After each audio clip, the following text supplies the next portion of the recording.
Why didn't you finish your work? Because I don't have time. Why didn't you take the last business class? Because I don't have time. Why didn't you pay your bills on time? Oh, because I don't have time. Did you read the book that I sent you? Nope, I don't have time.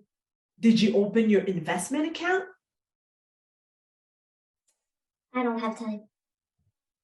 As you can see, the most common answer you get from people when you ask them why they didn't reach their goal or didn't do what they were supposed to do is because they don't have time. But how can we say we don't have time?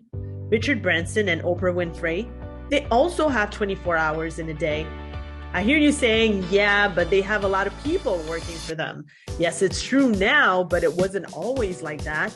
The only reason they were able to accomplish so much is because they got rid of procrastination in their day-to-day lives.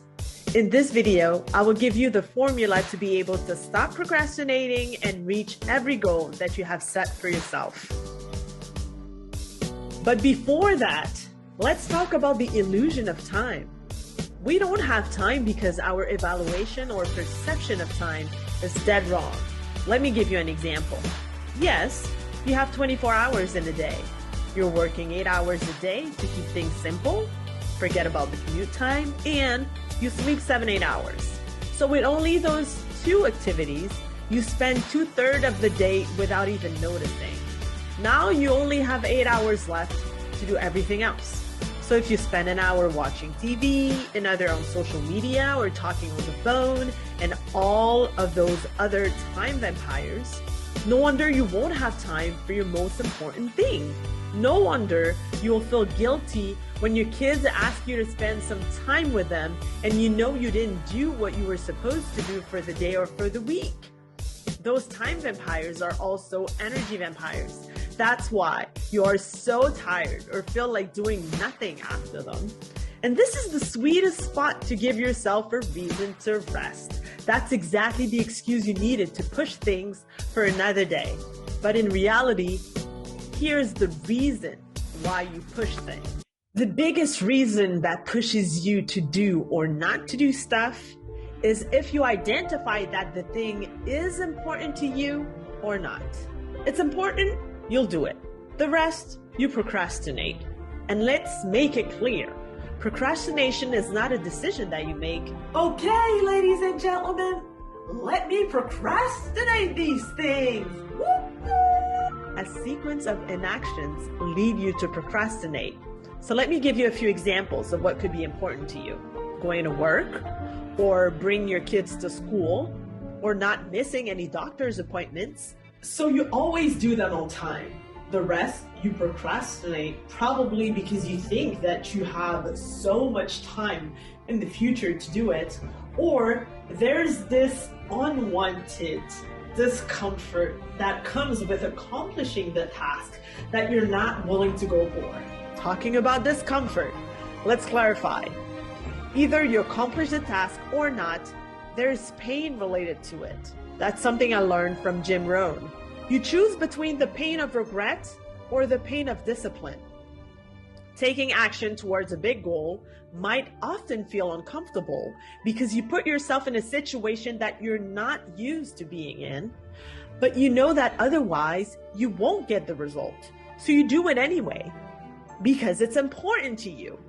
And the more that you train yourself in taking action despite of discomfort, well, the more you will become comfortable feeling uncomfortable. On the other end, when you procrastinate, it's painless. Let's say for now, you don't feel any type of discomfort. Let me explain. When you're not doing something that you were supposed to do, you have to replace it with something else. And that something else leads to instant gratification. So much more fun than what you had to do in the first place. What's awaiting, though, in the near or far future is a great amount of pain that definitely could have been avoided with consistent action. There's a negative compound effect. This series of inactions led you to lots of suffering. That's the pain of regret. And slowly, if you become complacent with procrastination, taking action will become more and more and more of a hassle. You'll lose your abilities to trust that you can succeed at anything. You'll end up getting worse and worse and worse at reaching your goals. And that sucks, really. Many reasons might explain why you keep procrastinating your future. Maybe you think that you still have a lot of time. You live in a magical world where your life is eternal. Maybe you're not being clear about what you want in the future.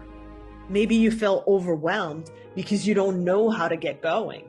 Maybe you fear that you will fail at it.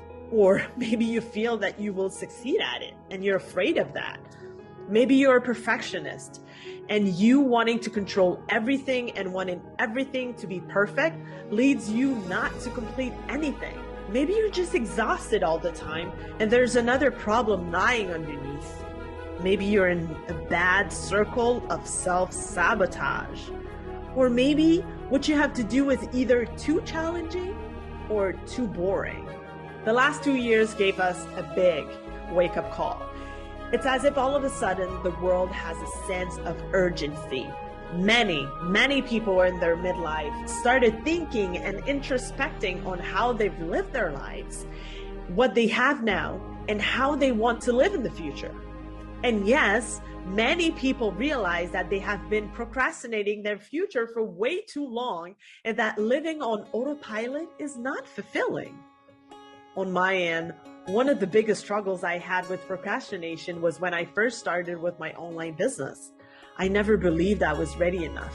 I was doubting myself and my ability to achieve the goals, and I would always schedule stuff for tomorrow. The problem with scheduling for tomorrow is that it gives you an instant sense of relief because you have the impression that you planned it. But what will end up happening is that you will keep postponing and postponing the date and time to make it happen, and you'll end up not doing anything. Now that you know which reasons might explain your procrastination habit, let's talk about a few ways to overcome it. Do the hard thing first in the morning, so it's out of your mind, and then you can keep the rest of your energy for what you have to accomplish during the day. The stories we are making in our head are often way worse than what actually happens when we take action. For example, if you have someone to call and you know it's going to be uncomfortable, do it the earliest possible to get it over with. Procrastinating that call may lead you to feel extra stress and decrease your energy in accomplishing your other things during the day. Have a to-do list, but one with 3 items on it, not a gazillion or 20 or whatsoever that makes it impossible to accomplish. When you focus on the 3 most important things to accomplish during the day instead of the 20, you force yourself to evaluate what's more important than what's not. Also, by allowing yourself to have only 3 things per day, you become more efficient at executing the things that bring you closer to the goal. Put yourself in the best environment possible in order for you to accomplish that thing the best possible. So declutter your space, turn your notifications off your phone, take the ringer off your phone, and time the amount of minutes that you want to focus on a specific task. I'm so guilty of keeping too many notifications on. Of course, whenever I see one, I'm prone to check it. So I have to disconnect them whenever I do focus work, because if I don't, I'll be distracted and I'll never get anything done. If the challenge is too boring, try to spice it up by adding something to level it up and make it more exciting. Don't overthink, just do it. Ready, set, start. That one is self-explanatory. Overthinking is a pain that won't lead you anywhere. And the most important thing, reward yourself when you succeed. As I'm writing this script, when I'm done, I'll reward myself by watching the latest episode of New Amsterdam, which is one of my favorite shows.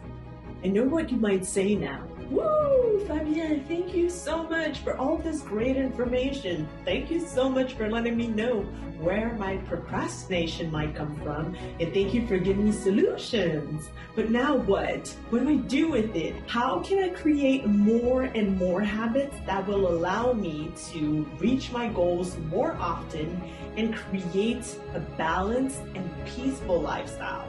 For some reason, and too often, we let the external world dictate how we feel or how we react instead of taking control on what we can do and how we can change our lives.